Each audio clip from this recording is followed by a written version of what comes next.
Halo Bang Bro, tak akan ada habisnya membahas perihal keindahan Cina yang memiliki sejarah panjang dan mempesona.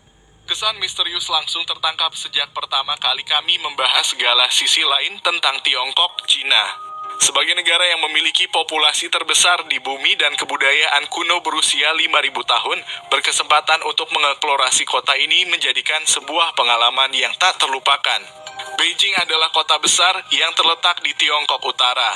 Kota ini juga merupakan ibu kota Tiongkok dan dianggap sebagai kota madya yang dikontrol langsung oleh pemerintah pusat Tiongkok dan bukan oleh provinsi. Dan terbagi menjadi 16 distrik perkotaan dan pinggiran kota serta 2 kabupaten pedesaan.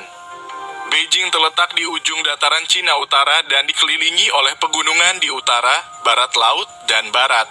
Tembok besar Tiongkok terletak di bagian utara kota madya. Gunung Dongling adalah titik tertinggi di Beijing dengan ketinggian 7.555 kaki atau 2.303 meter dari permukaan. Beijing juga memiliki beberapa sungai besar yang mengalir melaluinya, termasuk Sungai Yongding dan Sungai Chaobai. Kondisi kota Beijing tak jauh berbeda dengan kota besar yang tengah berkembang lainnya, termasuk Jakarta. Populasi penduduknya terdiri dari lebih 19 juta jiwa dengan jumlah 4 juta pekerja migran dari wilayah Tiongkok lain dan 90.000 orang asing. Padatnya penduduk turut menyumbang kemacetan di mana-mana. Pada pagi hari sebagian besar pekerja berduyun-duyun mengendarai sepeda menuju tempat kerjanya. Saking banyaknya jumlah sepeda yang digunakan setiap hari, hampir semua tempat menyediakan parkir khusus sepeda. Perilaku masyarakat. Beberapa kebiasaan warga Beijing yang sempat terekam adalah perilaku berbicara dengan volume suara yang keras. Bahkan nyaris seperti berteriak. Namun kaum muda di sana cukup ramah bila ditanyai oleh orang asing. Hal yang kurang mengenakan adalah kebiasaan menyela antrian yang sering dilakukan oleh orang tua. Belum lagi perilaku suka meludah di mana-mana serta membiarkan anak kecil buang air kecil atau besar sembarangan. Dengan segala keunikan yang dimilikinya, bepergian ke sana ibarat sebagai batu loncatan menuju dunia yang berbeda. Beijing dipenuhi oleh berbagai tempat ikonik dengan sejarah panjang. Mengamati budaya tradisional yang berpadu harmonis di tengah arus modernisasi membuat Beijing tak boleh dilewatkan. Beijing mempunyai 3 tempat wisata berskala internasional yang pantang untuk dilewatkan. Sebut saja The Great Wall, yang merupakan struktur buatan manusia terpanjang di dunia.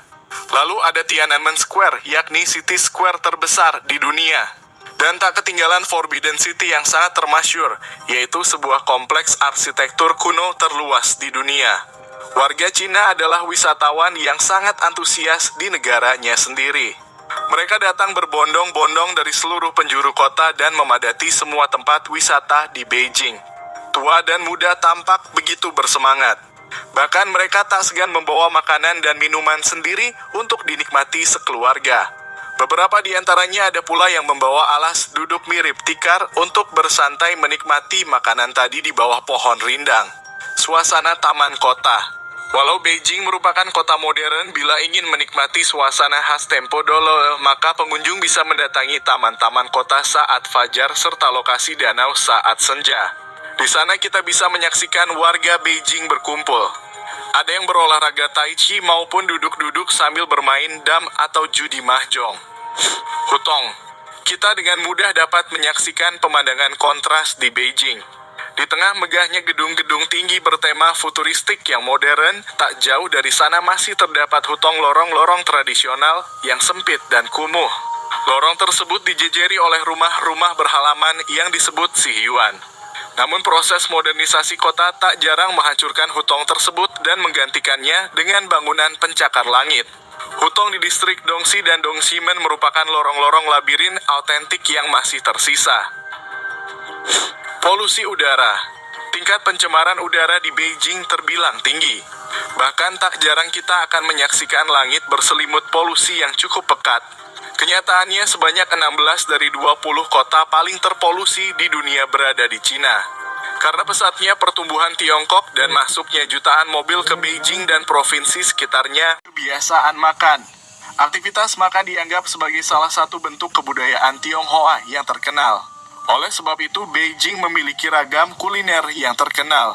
Uniknya, para pria dan wanita di sana terbiasa menyantap makanan dalam porsi besar. Kegemaran mereka menyantap mie dimanapun berada membuat setiap hidangan mie hadir dalam porsi jumbo. Beijing memiliki panti rehabilitasi bagi pecandu internet. Menurut laporan Time, tingkat kecanduan terhadap internet di Cina telah mencapai tahap mengkhawatirkan. Hal ini terutama terjadi pada generasi muda. Akses terhadap teknologi canggih dan internet yang tak terkendali merupakan penyebab utamanya.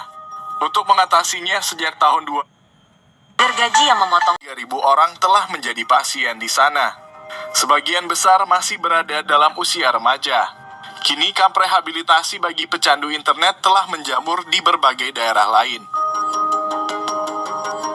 Tiongkok mulai krisis pernikahan.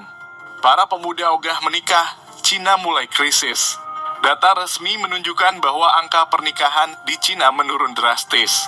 Pada 2013 silam, jumlah orang yang menikah adalah sekitar 13,5 juta pasangan. Namun, pada 2022 lalu angka tersebut turun menjadi hanya 6,8 juta. Tidak hanya itu, data juga menunjukkan bahwa masyarakat Cina rata-rata menikah lebih lambat, angka perceraian meningkat, dan jumlah orang yang memilih untuk melajang semakin meningkat.